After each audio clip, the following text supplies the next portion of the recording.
আসসালামু আলাইকুম এভরিওয়ান, কেমন আছেন? আশা করি যে যেখানে আছেন ভালো আছেন, সুস্থ আছেন। আজকে আবারও আপনাদের জন্য নতুন আরও একটি বেবি নকশি কাঁথা ডিজাইন নিয়ে হাজির হয়েছি। আশা করি আজকের এই ডিজাইনটি আপনাদের কাছে খুব ভালো লাগবে। যেহেতু বেবি নকশি কাঁথা, সেহেতু আজকের ডিজাইনটা একটু সিম্পল রাখার চেষ্টা করেছি, তবে কাজ করার পরে কিন্তু অনেকটা গর্জিয়াস দেখাবে। আপনারা চাইলে কিন্তু এই কাজটি খুব মিনিমাল ভাবে সেলাই করে নিতে পারেন।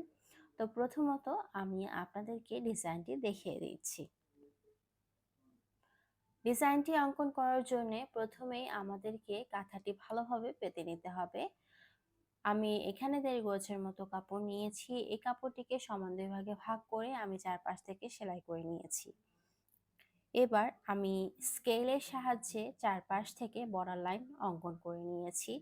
আপনাদের কাছে যত চিকন কিংবা মোটা যে স্কেলই থাকুক না কেন, সেই স্কেল দিয়ে একটি বর্ডার লাইন তৈরি করে নেবেন প্রথমে। তো বর্ডার লাইনটি তৈরি করা হয়ে গেলে এরপরে কাঁথার আড়াআড়ি অংশটুকু থেকে আমরা ডিজাইন অঙ্কন করব। এখানে আমার যে স্কেলটি রয়েছে সেই স্কেলটির পরপর আমি 5টি লাইন ড্র করে নিচ্ছি। আপনারা চাইলে এই রকম স্কেল আপনাদের কাছে যদি অ্যাভেলেবল না থাকে, সেক্ষেত্রে আপনারা 1/2 ইঞ্চি পরপর টোটাল 5টি লাইন অঙ্কন করে নেবেন। এখানে আড়াআড়িভাবে কিছু বর্ডার লাইন তৈরি হয়ে যাবে। এই লাইনের ভেতরেই আমরা আমাদের ডিজাইনটি অঙ্কন করব।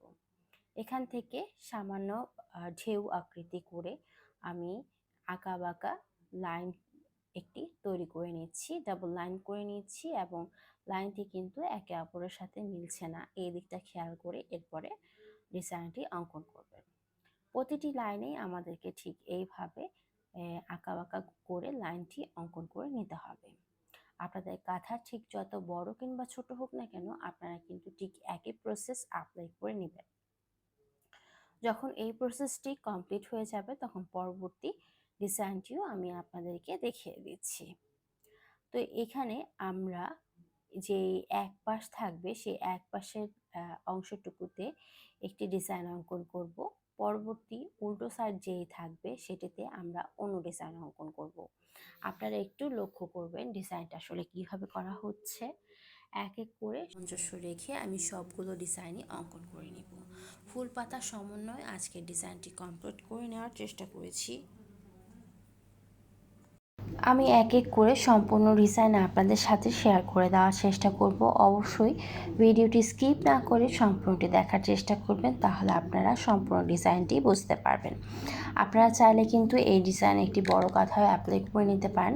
সেক্ষেত্রে আপনাদেরকে একটি বড় লাইন বড় করে অঙ্কন করতে হবে। এখানে আমি 7 ইঞ্চি বরাবরের লাইন অঙ্কন করেছি। আপনারা 9 কিংবা 10 ইঞ্চিতে বড় লাইনটি তৈরি করে নেবেন। ঠিক সেমভাবে যখন আমাদের একই পাশ থেকে ডিজাইনটি অঙ্কন করা হয়ে যাবে, তখন পরবর্তী পাশে আরও একটি ফুলের সমন্বয়ে একটি ডিজাইন অঙ্কন করে নিচ্ছি। প্রতিটি পাশেই আমাদেরকে ঠিক এইভাবে ডিজাইন অঙ্কন করে নিতে হবে। আশা করি আপনারা বুঝতে পেরেছেন।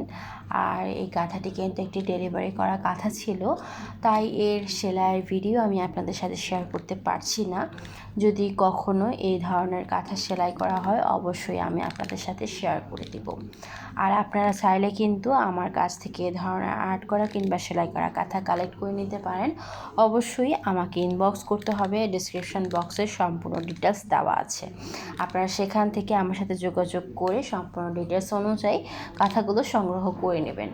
আর্ট করা সেলাই করা 2 ধরনের কাঁথাই আপনারা পারবেন, বেবি কাঁথা কিংবা বড় কাঁথা, সব ধরনের কাঁথাই আপনারা পেয়ে যাবেন।